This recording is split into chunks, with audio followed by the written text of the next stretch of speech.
Welcome to this episode of the PA Path Podcast. I'm your host, Kevin Lohenry, and we are glad you could join us as we seek to better understand the PA profession.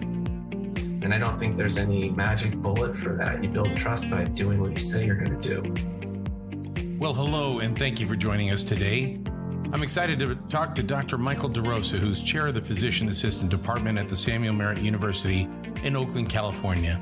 Born and raised in Southern California, Dr. DeRosa attended Occidental College and UCLA, earning a doctorate in neuroscience as part of the first generation in his family to seek higher education.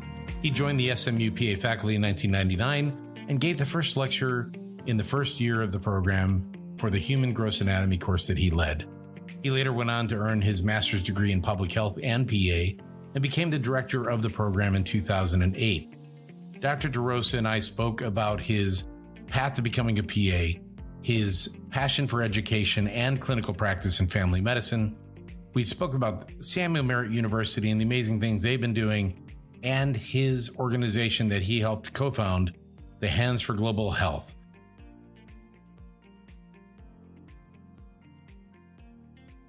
Well, I'm really excited to have you on, Mike. It's been a privilege getting to know you over the past few years, probably actually the past decade. I think we first met when you were testifying up in Sacramento, when we were there for a Office of Statewide Health Planning and Development meeting, or some testimony thereafter that I went up for Kappa with you on separate reasons. And you have just always impressed me from afar. And then our opportunity that I'm sure we'll get into a little bit related to Batata in Panama was just another great opportunity to get to know you. But before we get into our bromance for the Bruin and the Trojan, we'll probably first, let's start with just talking about your path to becoming a PA. I think you have a really interesting path, and I think the audience would enjoy hearing it. Thanks a lot, Kevin. I appreciate it. Let me start by saying thank you for the invitation. And I really think this is a great idea and really well executed so far.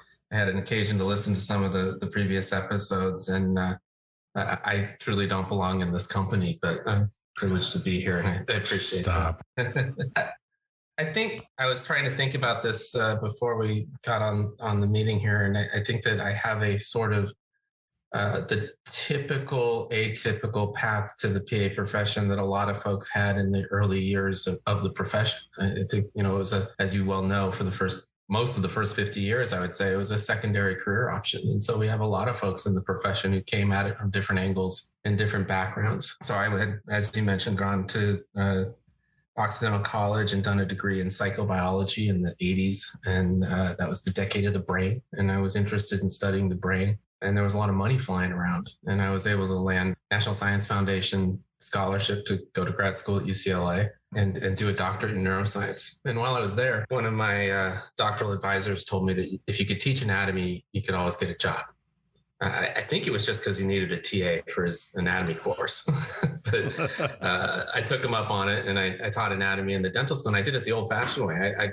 I've still to this day never taken a human gross anatomy course. I did it as an apprentice, basically doing the dissections the night before with him in the lab for a dental school with 20 cadavers. And so by the time you've done it 20 times in a night and then taught it the next day, you feel pretty good about it.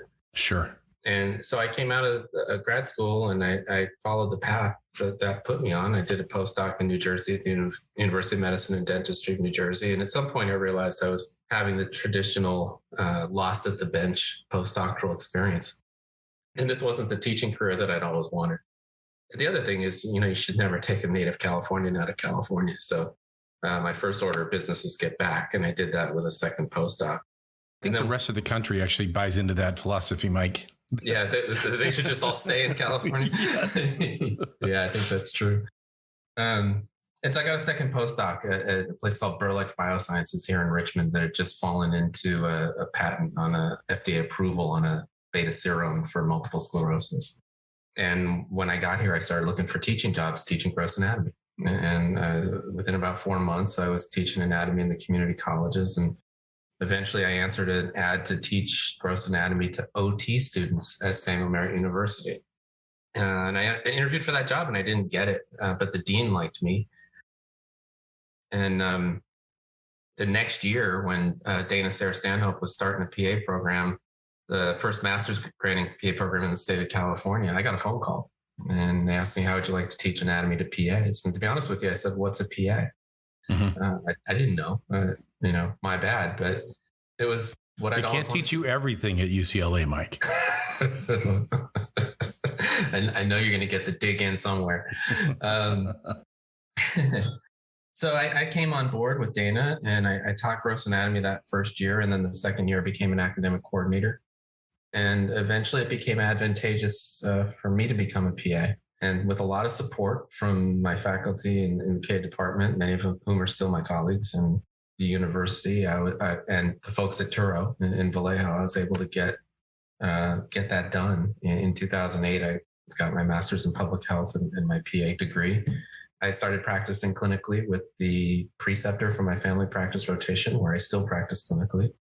Great physician, Demichel, just knows so much and really treats family medicine like a specialty. And I've always appreciated that about him. I came back to Samuel Merritt. I really never left, but I came back to full-time at Samuel Merritt and took over as the program director in 2008, been the director ever since. So yeah, my path is a little bit different, probably being sort of an academic first and a basic scientist first. And I know some other folks have done that before me and blazed that trail, but it's not the typical path to the PA profession. So after you had completed your master's in public health and PA, did you have a moment where you were really wrestling with, should I go back into academe? Should I stay in clinical practice and do that for a while? Or had you really felt like teaching was a calling at this point, and so you were going to make the best of both? Yeah, not for a second. I since high school, I'd wanted to be an educator and I'd wanted to teach at a high level in a graduate program of some sort or a medical program or something. And I am very, very happy with both of my professions, and I'll be very frank with you, that becoming a clinician did exercise some demons for me.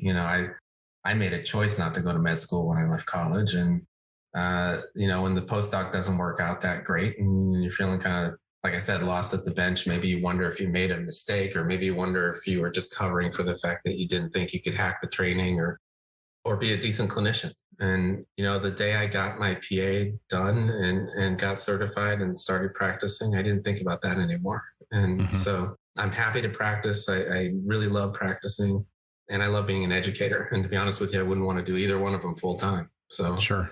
I've been really, really grateful and happy for what being a PA has afforded me. That's great. I mean, after spending time with you in the Panamanian experience, I can see why. You just have a natural passion for serving people, and it really comes through very evidently in everything that you did on that trip. You have always been way too kind to me, Kevin. I appreciate it. I usually try to measure it with my UCLA jab. So for those who don't know, USC, which is where I'm at, and UCLA are notorious enemies, although I will admit USC and UCLA are both outstanding institutions for their own reasons. So you clearly talked about your career in education to some extent, but tell us about Samuel Merritt University. You've been there for a while now. What do applicants need to know that really helps you stand out as a program? I have been there 22 years and we've done a lot of work on our admissions process, like a lot of PA programs. I came on board in 99. I came back in 2008 to become the director. And in 2010, we admitted a class that had no Black or Hispanic students in it. And clearly there was a problem. And as we all know, there's been a problem throughout the profession for a number of years. Absolutely.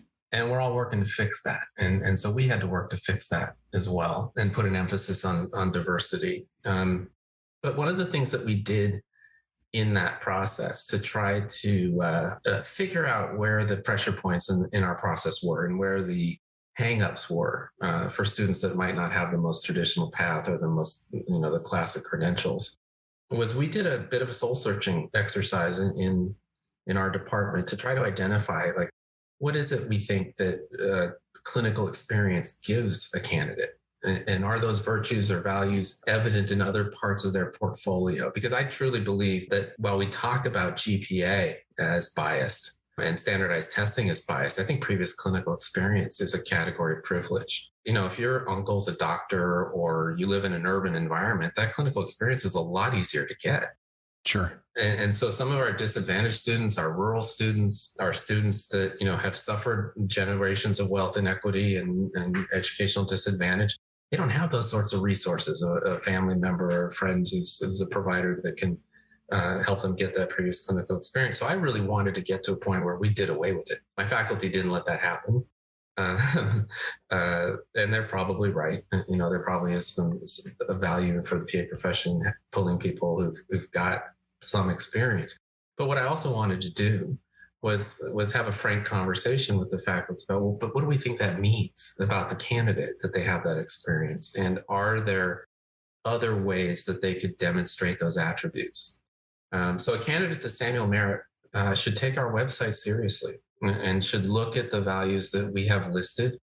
We listed them in our order of preference, things like teamwork and responsibility and, all those sorts of things that we are looking for in a candidate, a commitment to community service and so on.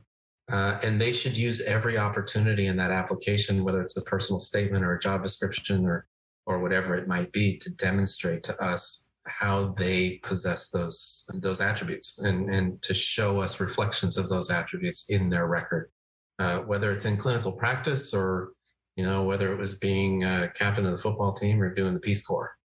I care less about where it comes from, of course, and more that the candidates are good people and they possess the kind of values and attributes that we're looking for. So my advice to a prospective student for Samuel Merritt and for probably most of our programs is take what we have on the website seriously, and use every opportunity you have in that CASPA application to demonstrate those things that we're looking for. Yeah, I think one more to add to that would be shadowing, right? Shadowing is also a networking business. It's there's no guarantee you can find somebody to take you in, especially given the ease of which we throw HIPAA in your face to say that it's not possible, when in fact we all know it is if you jump through a few extra hoops that are fairly easy to do. Yeah, 100%. Yeah.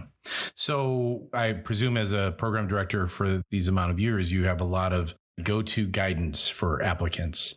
What are some of the others when, you have applicants at various stages of curiosity? Some are in freshman year and are real go-getters and they know what they want to do. Some graduated and came to this a little bit later in their career. So what are some of those kind of key things you like to share? One of the things I find myself saying a lot these days is own your diversity, right? We're all under the gun, as we should be, to diversify this profession. And that means diversifying the student body. And so I think that things that used to be kind of kept under the carpet or, things that you didn't want to really put out there front and center for everybody to see in your application are now the things that get you into school sometimes. So I think people should own their diversity, wherever it comes from. And don't be afraid of that because we're all out here looking for that. That's one thing I find myself saying a lot. I think that everybody has a different approach to how they read these files and different things that they look for in a personal statement or what have you. So I should give a disclaimer that this is just one person's opinion and every faculty is full of, 10 or 12 or 15 people that are all looking at these with a different lens, which I think is a good thing. But it's hard to crystallize, that down into advice. For me, I want to see that you're a good student. I want to see that you have the capacity to learn. I think it's our job to teach you the content. So I'm not real concerned about medical knowledge coming in the door. I think we give you that when you're here. But I definitely want to see a demonstration of the ability to learn and manage the caseload or the curriculum load that we're going to put you on when you get in here. And that can be in your academic record. That also comes with explaining some of the deficits in your academic record and telling us why that sophomore year your grades tanked because, your mom died or you had to go help with the family business or you got evicted or, whatever it might be. But then point us to how things got better your junior and senior years or, in your graduate program or your prep program or whatever. Because I'm really interested in making sure that you're going to be successful when you get here. And then finally, when candidates come to interview, I say the same thing every year, which is that it's all at some level just different flavors of ice cream because we're all complying with the same set of standards. And so you just have to figure out who's serving the ice cream you want, meaning you got to figure out where you're going to fit and you got to figure out where's the environment in which you're going to thrive. Because if we're all accredited, then ideally the education you're going to get should be pretty similar. Yeah. And so if you take that part out of the equation and you recognize you're going to see all the same titles of courses and all the same kind of structures of curriculum, and we might do it in slightly different ways here or there, but it's all coming from that same set of standards, then what becomes really, really, really important is where you're doing it and who you're doing it with. And Dana used to always say, you got to have a fire in your belly to do this. And if you don't have that fire in your belly, it's going to be real hard and you're not going to be very much fun to be around. So I strongly encourage our candidates to try to envision themselves in that place wherever they're interviewing and find the place where they feel good and comfortable and supported and where they feel like it's going to be a place that they can do this really hard thing and come out whole. Yeah. To that point of the fire in the belly, you can, in an interview, you can tell an applicant who has that fire in their belly from the way they comport themselves in the interview, the way they walk around, the way they articulate why they want to do this. Terry Scott from MedX talked about know your why, be able to describe your why in a multitude of ways.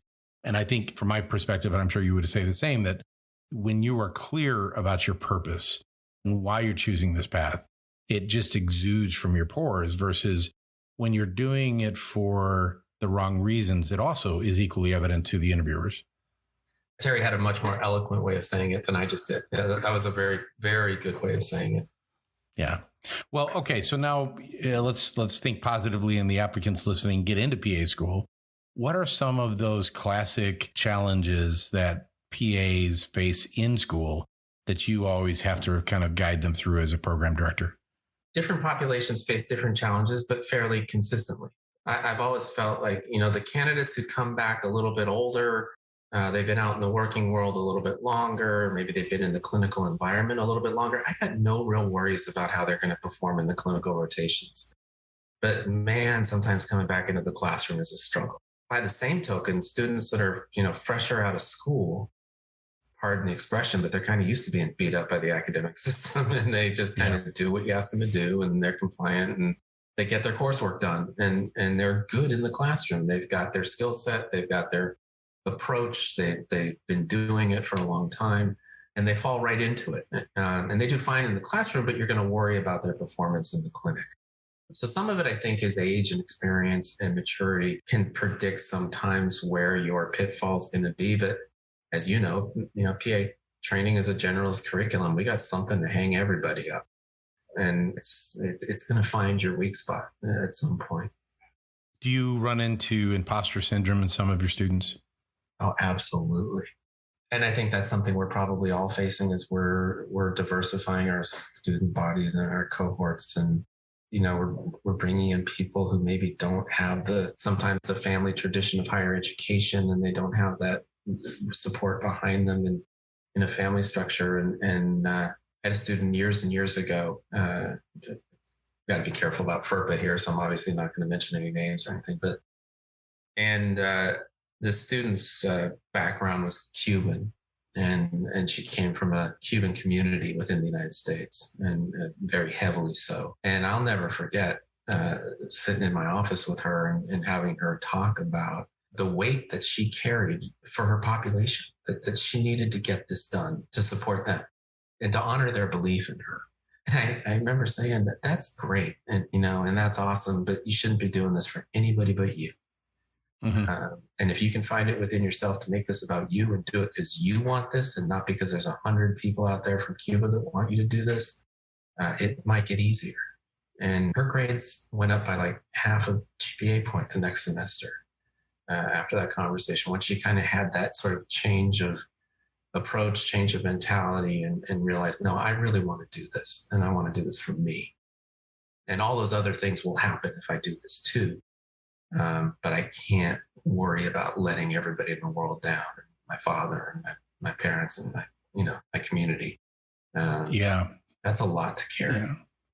There's a real complexity to all of the individuals we train that some are more transparent than others, but the ones that aren't, it never surprises me anymore to hear of their journey or their path or the people that are expecting this out of them, like you alluded to, and from all walks of life. And my sense is, I think sometimes as PA educators, we forget how complicated it can be. we forget how expensive it can be. I spoke to an applicant recently from a project we're doing in California with the Coachella Valley, looking to help build a pipeline of migrant farm working families to PA schools in California. And we talked about the average applicant, and the average applicant, from the data I've read at PAEA and through CASPA, has a better success rate if they apply to 10 or more schools. Yet that has serious financial consequences to the average applicant. And for somebody coming from a family that has economic challenges, that's daunting. And then add on to that traditionally outside of a pandemic, we all want to see them in person for interviews. And we generally all want them to fly up, and we oftentimes don't give them much more than 2 to 4 weeks notice. And then we spend a day with them and we crush their dreams. It may not be the right time for them. And I think because we have evolved into a profession that provides significant financial security for all of us that are PAs, it is, I think, sometimes shameful on us that we forget where we came from or how hard it is for some to navigate our chaotic processes. Yeah, I know we spend a lot of time talking about disparities, and we spend a lot of time talking about disadvantage. But then we routinely disadvantage candidates, whether it's with requirements or an in-person interview. We did, as many programs did, and I think you guys did too. We did a virtual interview because of COVID, and I was thrilled. And I was thrilled with the access that it gave to students who might not otherwise have been able to fly. And like you said, on a 3-day weekend or something to come in and do our interview and leave and have to pay for a hotel and everything else. It's not a cheap proposition. And so I hope we keep doing virtual interviews for candidates. I think it dramatically improved access. Yeah, I think it did. And we're going to keep it ourselves. And I think it also dramatically improved access for our alumni from around the world to participate, which was really great. We have a grad who's an ortho PA in England, in the UK, in London, who was able to participate, a former class president. And, there's just, they want to be part of the experience, but it's not always conducive to them to fly back. So. Yeah, absolutely. Well, okay. So your program, let's talk a little bit more about it. So how many months? 27. 27. And you have 12 months of didactic and the rest rotations, or 15 months and 12? 15 and 12. We have 4 didactic semesters and 3 clinical semesters. Okay. Gross anatomy lab? Yes. So, and has that continued since you were an anatomy instructor there back in the day? Absolutely. Yeah. And then no other way to learn it. Yeah. And then the typical topics in medicine, clinical skills kind of courses, things like that. Do you have elective rotations? 2. Okay. And when your grads leave, what are the things that you hear from them about your program that brings you the most pride? To be honest with you, I think some of the most pride that we get is when they come back and when they teach for us, when they precept for us. We have a number of graduates on the faculty, whether they're principal. In fact, my clinical coordinator right now is a graduate of the program. That's really probably the most gratifying, thing that happens. The other thing is, of course, when they're out in the field and we get that feedback that, their preceptor talked about Samuel Merritt students and how well trained we are, or how better trained we are than those SC students or something. Mike, wake up, Mike, wake up. I'm sorry. I think you're sleepwalking. I couldn't use any of my local colleagues, Kevin. I had to go after the SC program. That's fair. We're the target for many, many, many California programs. We own it. Let's talk about something I know you're super passionate about, which is really, as I learned more about the work that you're doing in Panama, a lot of programs do medical mission work as a tourism kind of thing. It's a checkbox for applicants to say, yeah, we do that. And you can join us on a trip to go see another country and maybe help out here or there. And what impressed me so much about the experience that I went with you in Panama, I think in the spring of 2019, was just the genuine conscious decisions that you made as a leader to find the most remote place in the country with the biggest need. A lot of medical tourism sites go pretty close to the big cities so they can do more tourism and less primary care. but in fact, you actually asked for your in-country supporters to identify where the real need was. And then you've invested up to 10 years of significant experience in that community, getting to know them, building trust, developing preventive measures in conjunction with the Ministry of Health. So why Panama? Why the approach that you take? And what are the kind of future things that you're thinking about related to the people of Batata? Well, thank you. And again, far too kind. And I really can't take any of the credit for it. I have to shout out now to my colleagues, Suzanne August, who at the time we started doing this was the chair of the nurse practitioner program at Samuel Merritt, and Sharon Gorman, who's a professor in the PT department at Samuel Merritt. None of this happens without them and the rest of the people that we've worked with who it would take the whole time to name them all. But those two in particular have done so much and deserve more of this credit than I do. The way it happened was, and you're not wrong, I started doing it because our candidates were demanding it. It was in the early 2000s. I started realizing that every single year I'd go do these interviews for the PA program, and every candidate or almost every candidate, or, a lot of candidates would ask year over year over year, are there international opportunities? And we didn't have one. I started to feel like we were going to be behind the 8 ball if we didn't. And, I did a master's in public health when I got my PA degree, and I became very interested in international work and global health on my own, for my own interest as well. And so when I came back, it was one of the things I was committed to. We're going to be more primary care focused. We're going to try to be more intentional about community service, and we're going to try to do something global. In 2009, I was invited by Suzanne August in the nurse practitioner program to join a group of nurse practitioner students and faculty on a trip with Global Brigades to Honduras. Folks who know their Central American history maybe know that in July of 2009, there was a military coup in Honduras. And I'll never forget the meeting I had with Suzanne, where I said, look, we're the faculty. We need to be responsible here because we both wanted to go, and we were going to go anyway. But as you're well aware how your institution might look at you taking students into a war zone, and with helicopters flying over the capital at Tegucigalpa and tanks in the streets and literally, the whole nine. Mm-hmm. So we made a decision to call Global Brigades and ask them if there wasn't anything else we could do. And they offered us Panama, with the caveat that they were only just beginning to do medical trips to Panama, and they weren't sure they could do medical trips to Panama. And we would be one of the first groups to do that. And I think we were the second or third group to do medicine with Global Brigades in Panama.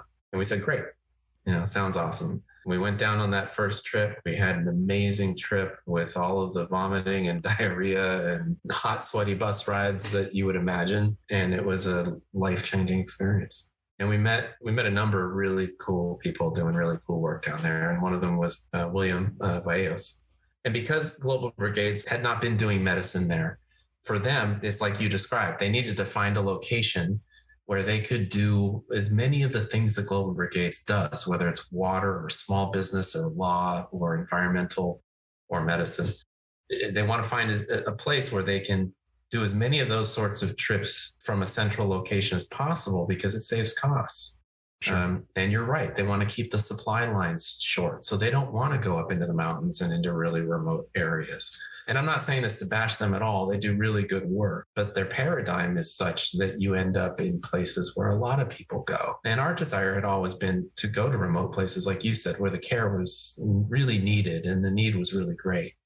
But over those first few years, we basically got to see the whole country. Suzanne and I were with William because we were scouting locations. And so one year it was all the way out at the western end of the country near the border with Costa Rica. And another year was as close as we could get to the Darien province and the border with Colombia and everything in between.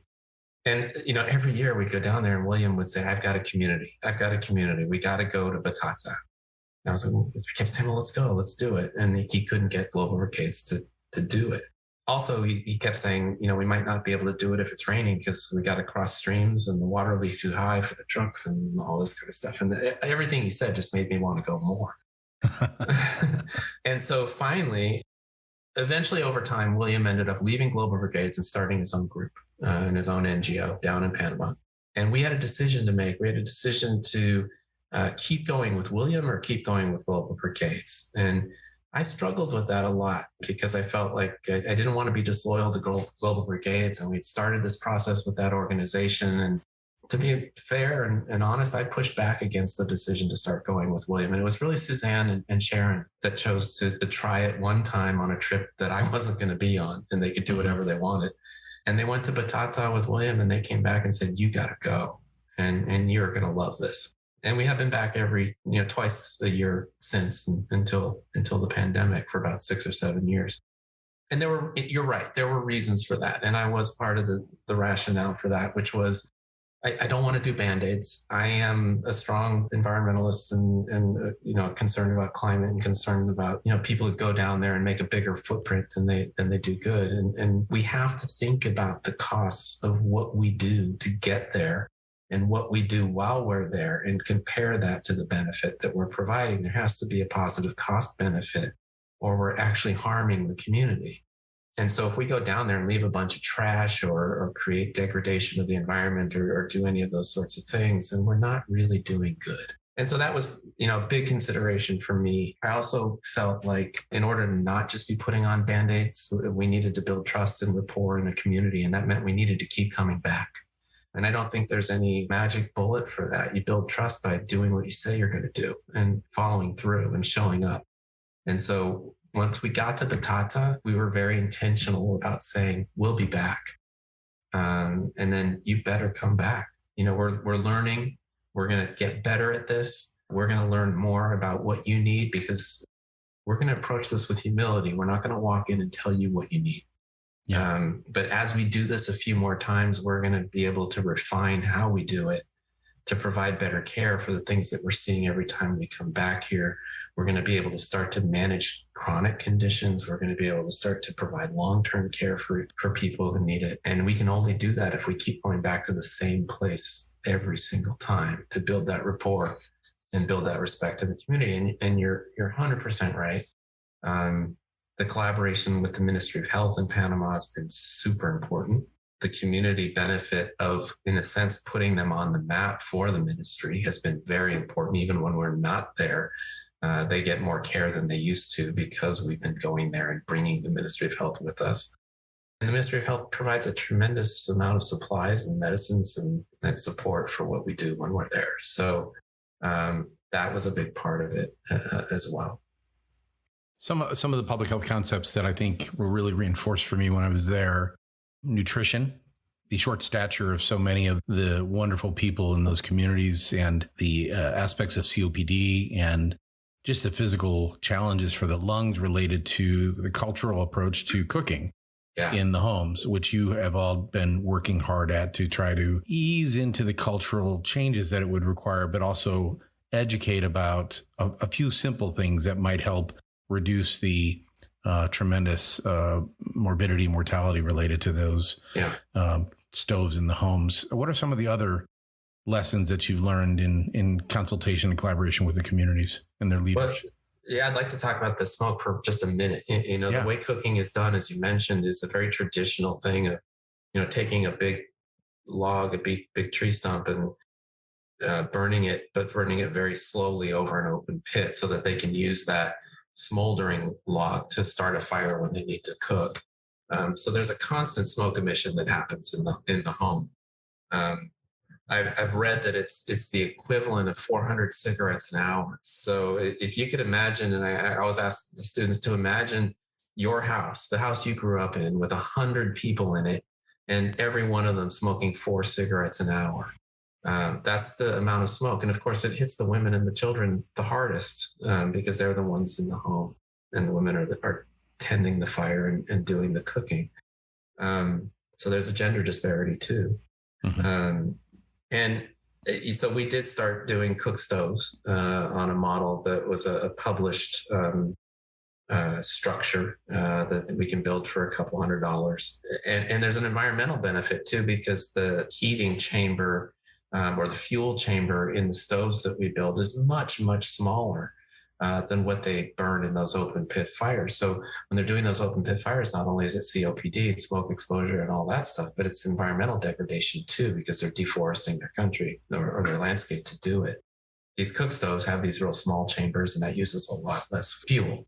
Now, they're not effective. They're not effective enough that they reduce the emissions by about 90%.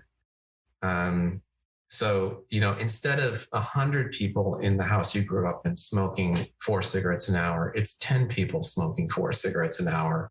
And that's still more than any of us would be comfortable with. So we've kind of done some of the stoves and we've promoted it, but we haven't gone really whole hog on it because we know it's not a fix. We know it's not enough, but it would be some help. So thank you for letting me talk about that. Other things that you mentioned, the malnutrition.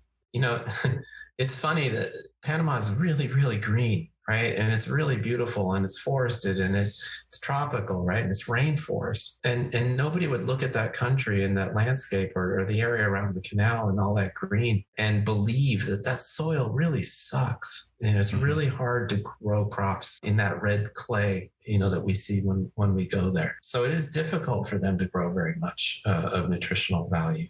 For a period of time, the area that we go, Batata, had developed tilapia ponds, and they were harvesting fish, and that was giving them some protein and probably bolstering their nutrition a fair amount. But the drought dried up the ponds, and they haven't been able to maintain them.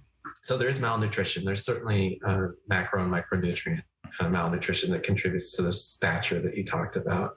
But in addition, there's parasites in the water, and so your diet is deficient. And then you have a malabsorption syndrome because you've got diarrhea all the time from the parasites. So again, one of the most significant benefits I think we've made is turning on the Ministry of Health to this community, because now every time we go, we give antiparasitics.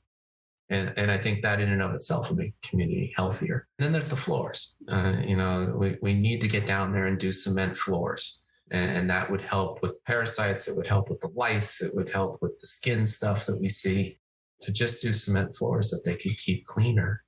And that would make the community healthier. So there are simple things that, the water filters we've been installing on the last couple of trips cost something like $25 a piece. Wow. And they're really, really easy to use, easier than the stoves. And so I think that the water filters that we've been installing will probably be a better impact even than the stoves will. That's fantastic. Talk a little bit about the culture of the people that you get to experience on a regular basis. What are the things that maybe when you first got there, you had no idea about, but after getting to know the population, now you've kind of come to love some cultural aspect of their communities? Well, there's multiple indigenous populations in Panama spread over, I think it's 5 different comarcas, which is their word for what we used to call a reservation here, tribal land within the country. They're very much like the tribal lands in the United States. They're self-governing, and there's good and bad associated with that. The government's kind of hands off with the Panamanian government, and there's good and bad associated with that. And they face a great deal of race-based bias in the community, just like our Native Americans here. Sure. So there's some real parallels there. The population that we work with it's called the Nave Bugle, and it's a combination of the Nave people and the Bugle people, which is the largest and the smallest indigenous population in Panama that kind of merged into one on the biggest comarca in Panama. And the Nave people are they're beautiful people with beautiful customs, beautiful clothing, and the woven bags that they carry and so on. But they're a reflective and a quiet people. They're not overt. They're not, what's the word, extroverted in their That's behavior. For sure. No boisterous nature whatsoever. Not boisterous at all. And in fact, it would be disrespectful for them to be that way in their mind. And so, again, the need to build trust, right? The need to, if you say you're going to come back, you come back and prove to them that you're here to help. You're not here to take advantage. Because these are communities that have been taken advantage of for centuries. It's interesting too. It's a very, it's a Hispanic culture, of course. It's a very traditional Hispanic culture. It's a paternalistic kind of culture. in a lot of ways. And so for the first several trips, we only saw women and children. And there would be a ring of men who would stand, 20 yards, 30 yards away from where we were doing the clinic, but none of them would come to see us. And it took a couple, 3 trips to start to break through that to where we would see male patients on a regular basis as well. And again, these are things that you only learn by going back to the same place over and over and over again. It's a really lovely group of people. And we've, over the years, formed relationships, and we have started to recognize, people trip after trip who come back, or, kids that were, babies when we were there in the early trips are now in elementary school and they're growing up. And that's, it's the same wonderful part of family medicine in the States, that you're treating people through a lifetime and building relationships. Yeah. One of my favorite photographs and favorite memories from that experience was I took a photo of your team, and you were overlooking the land that had been donated to you by the community to build a future clinic. So I wonder if you could talk a little bit about the future of your relationship there, and perhaps we should put in a plug for Hands for Global Health, so that if anybody's truly interested in this project, they could find you on the web and maybe donate some money for this project. Please do. And if you got a family foundation or a rich uncle, I want to talk to you. Thanks for bringing that up. So again, you work to build trust. You work to just keep coming back. And we had a terrible situation. We had a baby die on site, and it's a hard story to talk about. It was the first day of the clinic, and we were just getting started. And you've seen the first day and the way they lined up, and the line was 150 people long, probably. And we were just getting ready to start, and the people were getting the rooms together, and everybody's nervous. And, a lot of folks are down there for the first time and so on. And so I was sort of just walking the row of rooms where we're going to do the clinic and trying to get people moving and get us ready to go. And I noticed a very concerned looking mother and a baby that she was holding on a desk. Because we do this in an elementary school. So she was sitting at one of the desks, and the baby was lying on the desk. And I could, from 20 feet away, I could see the retractions. And the baby was really laboring to breathe. And, long story short, the baby was very, very sick and didn't make it and passed away at our clinic. It's the only death we've ever had. And it was a real moment for everything. It was a moment for the group. Like I said, it was on the first day of our clinic. Many of us didn't know each other before the day before that. And we're trying to get this thing done. And it was a real moment where I feel like it could have gone either way for that trip. And I went to each of the leaders in each of the rooms, and I said, I want you to close the door for a few minutes and inform your team that the baby died. And tell them, we got a couple hundred people we still got to see today, and we're going to get through this. And tonight we're going to talk about it and process it. But right now we got a lot of work to do. And I crossed my fingers and I hoped that people would rally. And boy, did they rally. And they were amazing. And we saw, 300-400 people that day. And then we had the most difficult debrief I think I've ever had down there. And everybody was in tears. But the other thing that happened was the community rallied around us. And that could have gone either way, right? They could have blamed us for the death. And for that loss. And they didn't. And they took it as evidence of how much they need what we're doing down there. Which, like I said, they didn't have to make that decision. They certainly didn't have to come to that conclusion. But as a result of that, they advocated with their elders and with the leaders of their community to build our presence.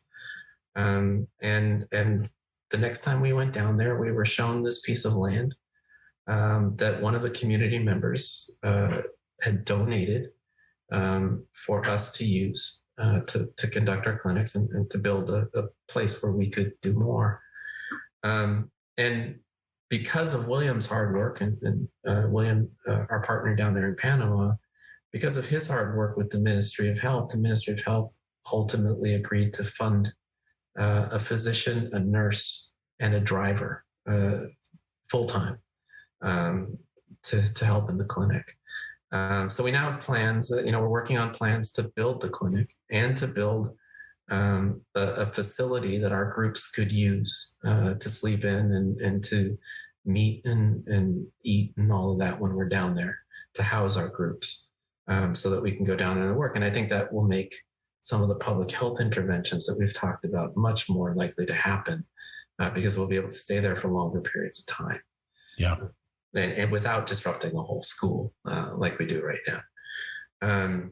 So, tremendous support and tremendous respect and gratitude for the trust that they've instilled in us. And you never, I hate to say this, you never want anything like what we experienced to happen on any of these trips. And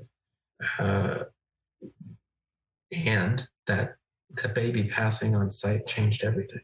And yeah, their level of commitment to what we're doing really skyrocketed. And it's been amazing to go back ever since. Yeah, I think for me, you shared that story with me when I was there. And I think for me, the genuine, authentic respect that I saw from the community to you and your colleagues, and from your students and colleagues to them, it's special. I think it's palpable. I've done medical mission work in Honduras, and this is different. It is because I think the public health component of it is really important. It's so often that religious-based mission work, while wonderful and great opportunities for significant change in people, particularly in us going there rather than us really changing the community, what you've done is you have focused on very important needs for the public health and the future of the community and educating them about that. And I just think it's amazing. I think if, with your permission, Mike, I'd like to put that photo of that site on our website when we post the episode, and a link to your organization so people can learn more. That'd be great. Yeah, thank you. I just want to thank you again for the opportunity. I'm a kid of immigrant parents. I'm the first generation of my family to go to college. My mom was a German war bride. Just celebrated her 93rd birthday. She's on my mind. And my dad's parents came here from Italy through Ellis Island. But I'm also very much aware of, even as a child of immigrant families and the first generation to go to school, that that path was paved for me in a way that it's not being paved for immigrant communities now and our communities of color. And so I want to thank you for doing this. I want to thank you for everything you've done in the name of diversifying our profession. I think we've been kind of kindred spirits in that. Yeah, we have. That process. And you've been a real leader in this profession, and I want to thank you for it. Thanks, Mike. I was almost today years old. I think we had the conversation last week. So I was almost today years old, minus 7 days, when I learned that you and I are almost the same age. And I'm not surprised. I look a lot older than you do, but I'm not surprised. You wear it well. I got the gray's coming in, man. It's coming fast and furious. That's good. Embrace it. Well, Mike, thank you so much for your time today and for your leadership for the profession. We didn't even talk. We definitely need to have you come back, because we didn't talk about your work with PAEA and government relations and the important advocacy work that you've been doing. And you've done that at the state level, the national level. There's a lot more to unwrap. Your scholarship for disadvantaged students that your institution has been so successful with because of your leadership. So I just want to say congrats for everything you've done at Samuel Merritt, and we wish you the very best. Thanks.